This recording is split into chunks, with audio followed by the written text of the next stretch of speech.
In the headlines, Inspector General of Police in Plateau State amidst fresh attack in Bokos. Bandits issue 7-day ultimatum on abducted Zamfara university students. 3 Nigerian stowaways arrested on board vessel bound for Europe. On the foreign scene, 24 persons killed as Moscow hits Ukrainian city with aerial barrages.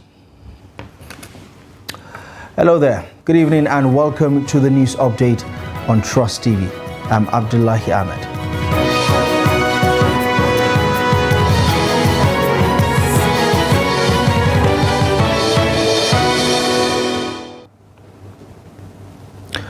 We begin in Plateau State, where the Inspector General of Police, Kaide Betokun, is in Jos, the capital of the state, for an assessment of the situation in the aftermath of the recent Christmas Eve attacks in communities across Plateau State.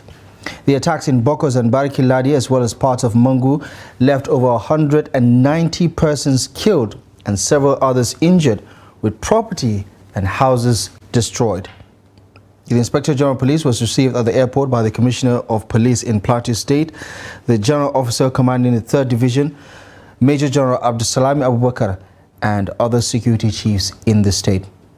The police boss was billed to attend a stakeholders meeting with Governor Caleb Mutwang to discuss the security situation in the affected areas of the state and to proceed to Bokos to inspect security measures being put on ground. His visit to the state is coming after a fresh attack in another community in Bokos local government area on Thursday night. A little earlier, we spoke to our reporter in Jos, Ado Musa, who gave us an update on the Inspector General's visit. Well, according to a councillor from Bokos local government area, that yesterday men attacked a particular village called Bondel, where they burned down almost 8 houses. But it took the intervention of security personnel to chase them out of the community. But he said, even though when the attackers arrived in the community, the residents of that community had already fled to other places. But as soon as the security personnel got the information that there was such incident, they swiftly intervened and chased them out of the community. Yes, I think this is one of the reasons why the security personnel swiftly reacted to the recent attack. Because a lot of residents who spoke to me this morning confirmed to me that there have been a lot of deployment of security personnel around the Barikiladi, Bokos outreach, especially people who are traveling from Barikiladi to Bokos. There are a good number of security checkpoints which now inspect exit and then coming vehicles. So according to them, they say there have been a lot of security development in the community, and that is why the security were able to respond quickly before it gets out of hand. Well, so far we can say that since normality has been restored, there is a little bit calm, because some of the residents confirmed to us again that following the visit by the state governor, who assured them that there will be more deployment of security personnel, that has given them the confidence that everything will be okay. And since the governor was there on Wednesday, he told them that, okay, he will make sure that everybody goes back to their own house. And he is also assuring them that he has already spoken with Mr. President, who also assured him that more deployment of security personnel will also be made. So I think with this development, the residents, particularly the victims of the recent attack, they begin to develop a kind of confidence that they will soon go back to their houses. So at the moment, I think the anger, you understand, is no more there like before when the attack was launched, or even before the coming or the visit of the governor and Vice President Kashim Shettima to Bokos local government area. So I think the visit has really played a significant role, because if not probably because of the visit, those people who were fleeing their villages to the headquarters of Bokos. Possibly they have even started fleeing from Bokos to other places again. But with this development, people are calm and they have started at least thinking that they will go back to their houses as soon as government implements such assurances that they have given during the visit.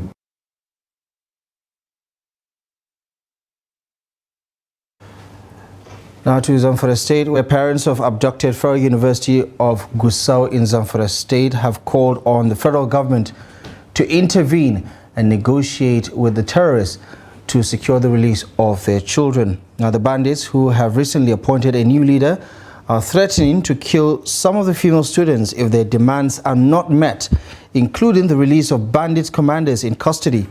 Despite ongoing underground dialogue involving the Office of the National Security Advisor, the Defense Headquarters and the Department of State Service, the situation remains critical.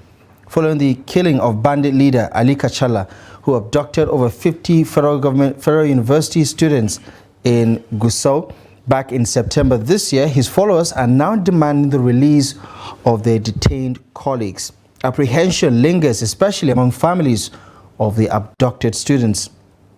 In WhatsApp audio conversations, the bandits' leader expressed frustration, citing the financial constraint of caring for the girls in their custody, while threatening to take drastic actions within 7 days if their demands are not met.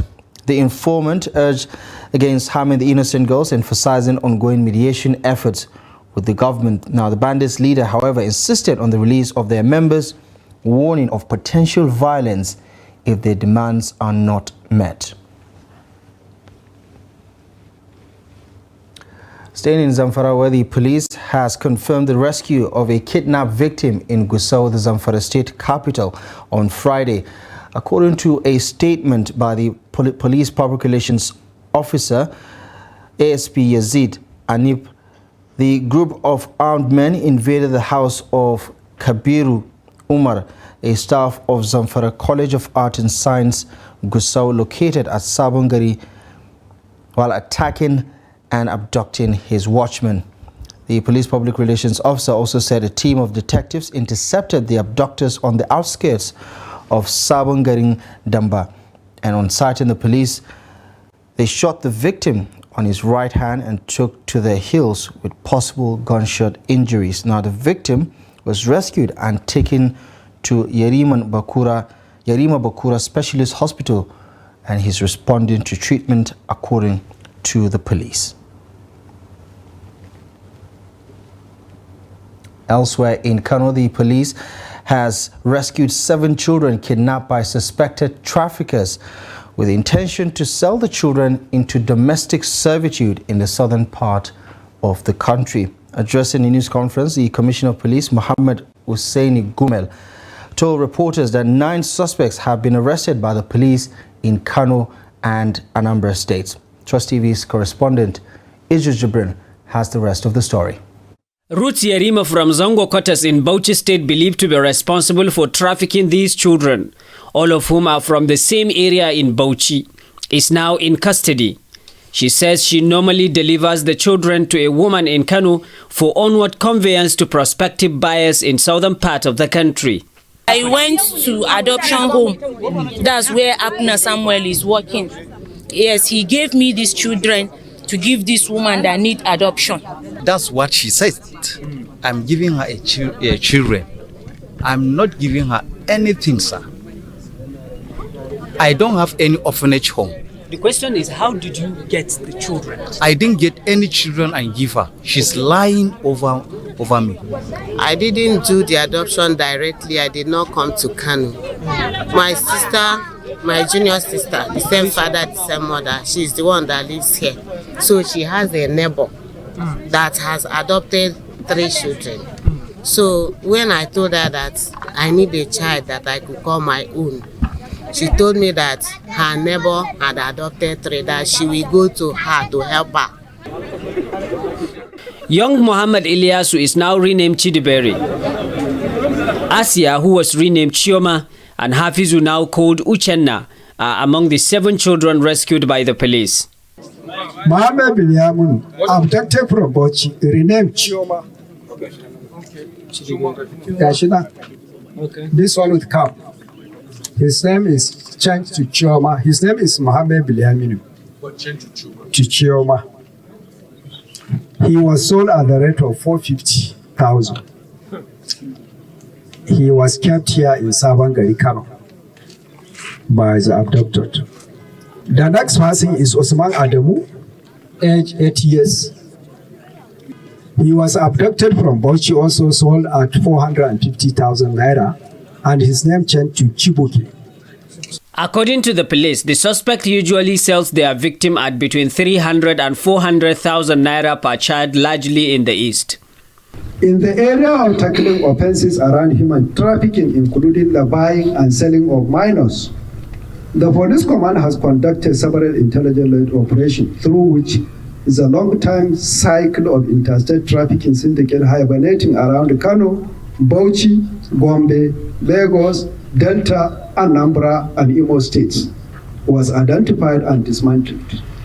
In this commitment, a total of 9 suspects were arrested, with 7 victims who are mostly minors being rescued from the clutches of these harrowing criminal activities. While investigation into these child stealing and trafficking syndicate continues, these children have since been reunited with their parents, who would now have to struggle to integrate them back to their native language and culture. Idris Jubrin, Trust TV News, Kano. Still staying with security-related matters, the Anambra State Police Command has launched an intensive manhunt for armed insurgents who infiltrated from a neighboring state and killed 2 police personnel in Anambra State. The police public relations officer in Anambra, Tochukwu Ikenga, who disclosed this in a statement on Friday, says the ugly incident was recorded on Thursday. He said the gang, who is disguised as in military fatigue and seemed to be on a kidnapping mission, were jolted by 2 armed police officers approaching their direction, opening fire on the police officers. The police commissioner in the state, who condoled with the families of the deceased officers, and the Enugu State Police Command vowed that the personnel did not die in vain, as he urges all officers and men of the Anambra State Police Command to redouble their efforts and remain vigilant. Staying with police matters, the Police Service Commission has expressed concern over the unprofessional conduct of the Special Police Constabulary, a quasi-police formation designed for community policing.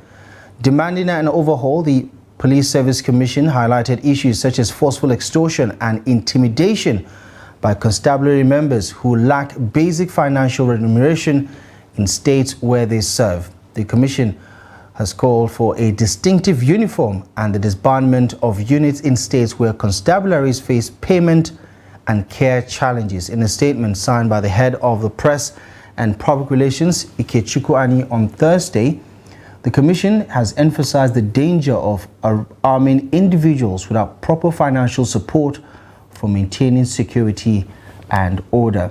It reveals that ongoing communication with the Inspector General of Police is on to address concerns and overhaul the nationwide operations of the Special Police Constabulary. Now, the PSC aims to differentiate the Special Constabulary from regular police officers by introducing a new uniform. Now, this measure is expected to track and distinguish the conduct of constabulary members, freeing the Nigerian police force from undue blame associated with misconduct. And in Niger State, the police has arrested a 33-year-old suspected armed robber of Mando area in Kaduna State with 64 bags of soybeans. Parading the suspect alongside others at the police headquarters in Minna, the state capital, the Niger State Police Command's Public Relations Officer DSP Wasio Abiodun says the suspect was arrested on December 2nd, 2023, when an incident of criminal conspiracy and robbery was reported at the police division in Mokwa local government area of the state. He says the soybeans were forcefully taken from a truck loaded with 700 bags of soybeans from Kano that is heading to Lagos, where it developed mechanical fault at Tungarua village near Mokwa. He says the J5 vehicle containing the 64 bags of soybeans was later intercepted by the police patrol team around Lafiagi and Mokwa, leading to the arrest of Abu Abdurrahman, while others escaped from the spot. Now, the police spokesperson says during the police interrogation, the suspect says they plan to take the soybeans to Kaduna, adding that the suspect mentioned another few individuals in connection with their criminal activity. Now, the police spokesperson says the command also arrested 3 suspected motorcycle snatchers in Garatu, Boso local government area, and recovered 4 motorcycles from the suspects. Back to Kano State, where Governor Abba Kabir Yusuf has flagged off distribution of empowerment initiative with 20,000 naira financial support to 2,000 persons living with disabilities. The governor said the empowerment program was born out of the need to empower citizens across the spectrum by his administration. Trust TV's Idris Jibrin has more.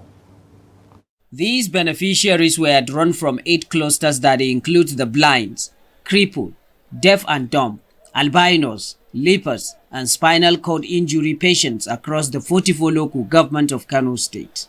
Each was given the sum of 20,000 naira to start a business instead of begging.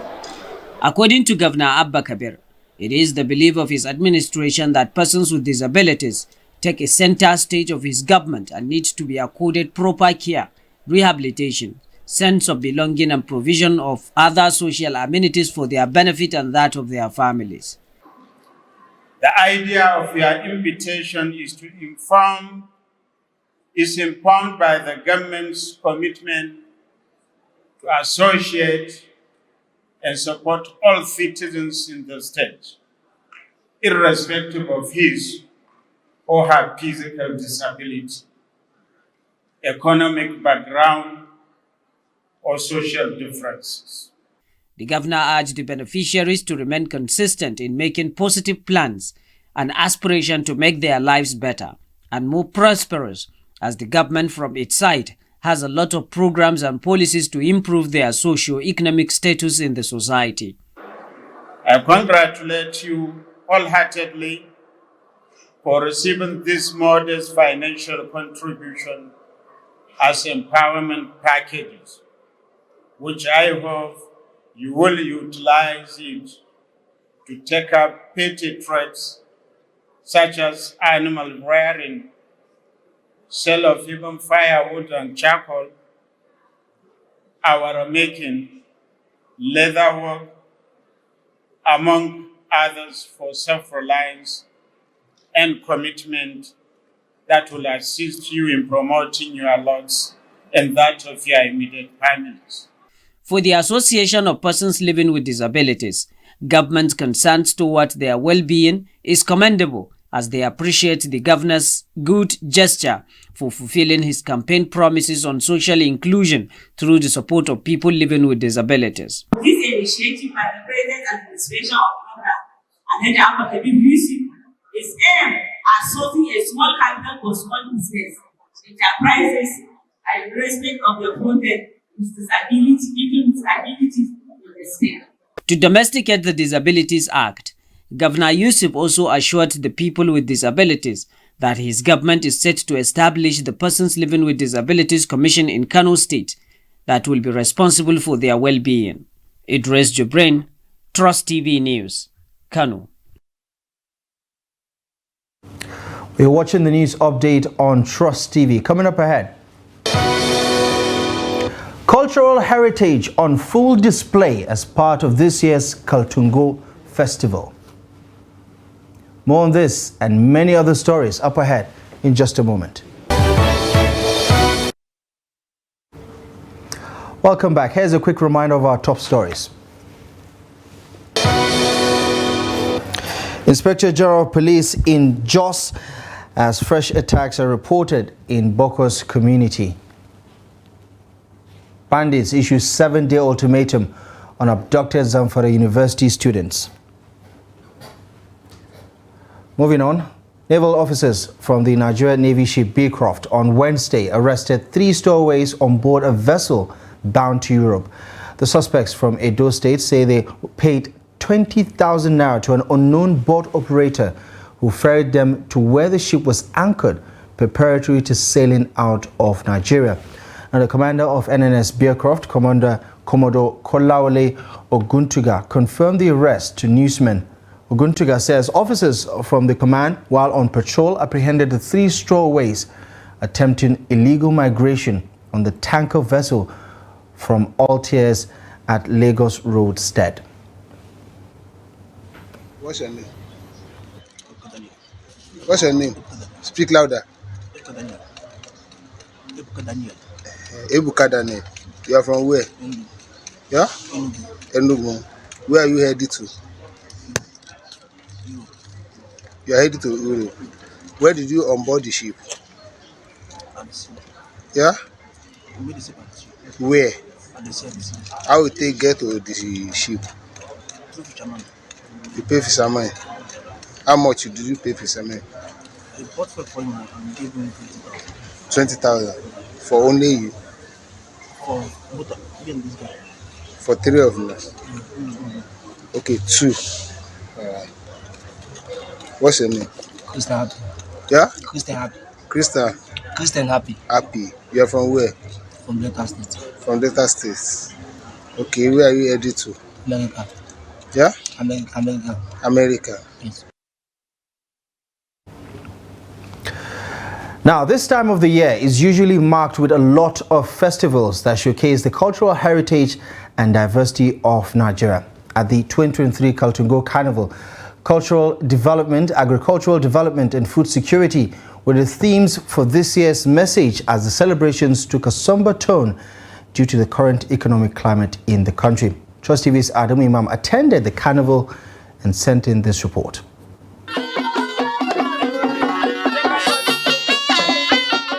The carnival is an annual celebration of Kaltungo's rich culture, marking the culmination of the year, featuring diverse ethnic communities united in celebrations.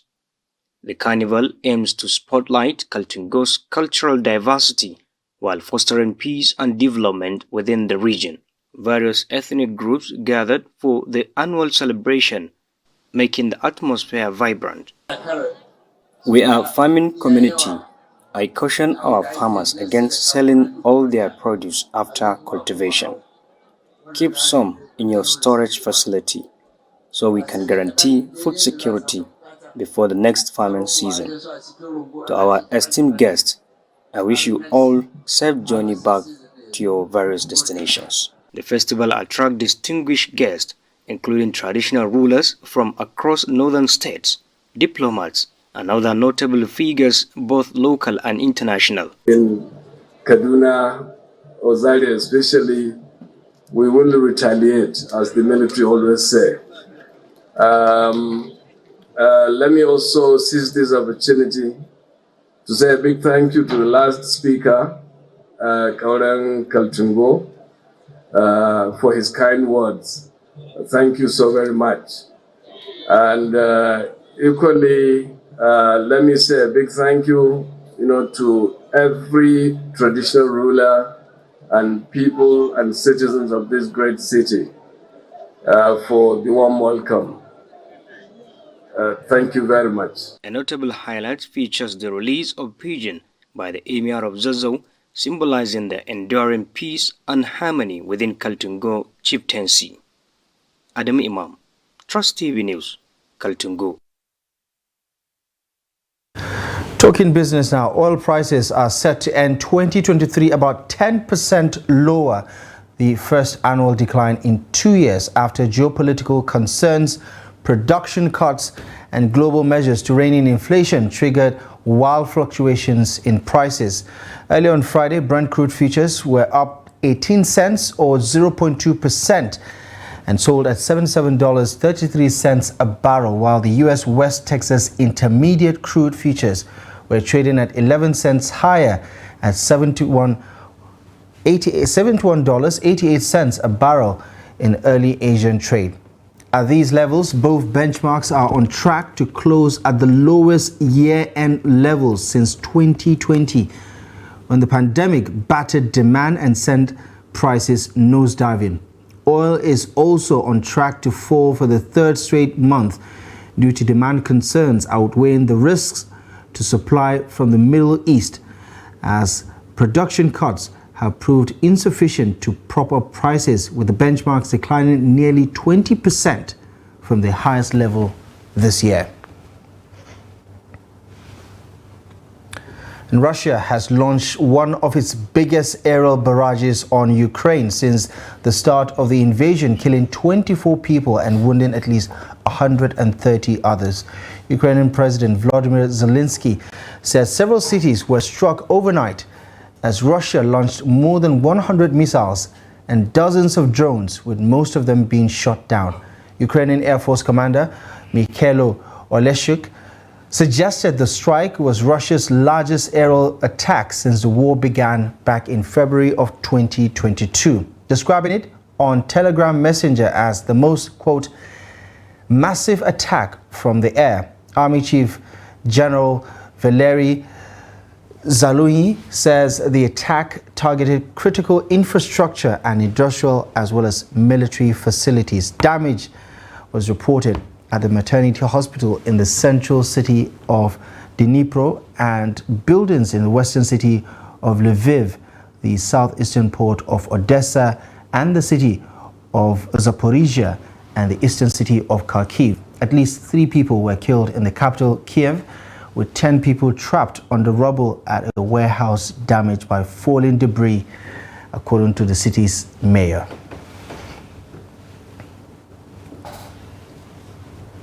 And in sports, in the lead up to the highly anticipated Africa Cup of Nations, Nigeria has secured the 4th position in terms of ticket purchases among participating nations. Now, this revelation comes directly from the official account of the Confederation of African Football, CAF. The announcement says that Nigeria's ticket sales have placed them within the top 5 across the continent, with a CAF report indicating a substantial total of 12,544 tickets bought so far by the Nigerian contingent. Taking the lead in the ticket sales is the host nation, Cote d'Ivoire, boasting an impressive 32,307 tickets sold, followed closely behind Nigeria's Group A rivals, Guinea-Bissau with 28,614 tickets and Equatorial Guinea with 16,237 tickets. Defending champion Senegal secured the 5th spot with a total of 10,959 tickets purchased so far. Now, the 2023 AFCON finals are scheduled to captivate football enthusiasts from January 13 to February 11 next year. Well, that's all the news update at this hour. You can join us a little later at 9 for more news today. But for now, follow us across our social media platforms and catch up with more of our content. My name is Abdullahi Ahmed. Thank you for your time.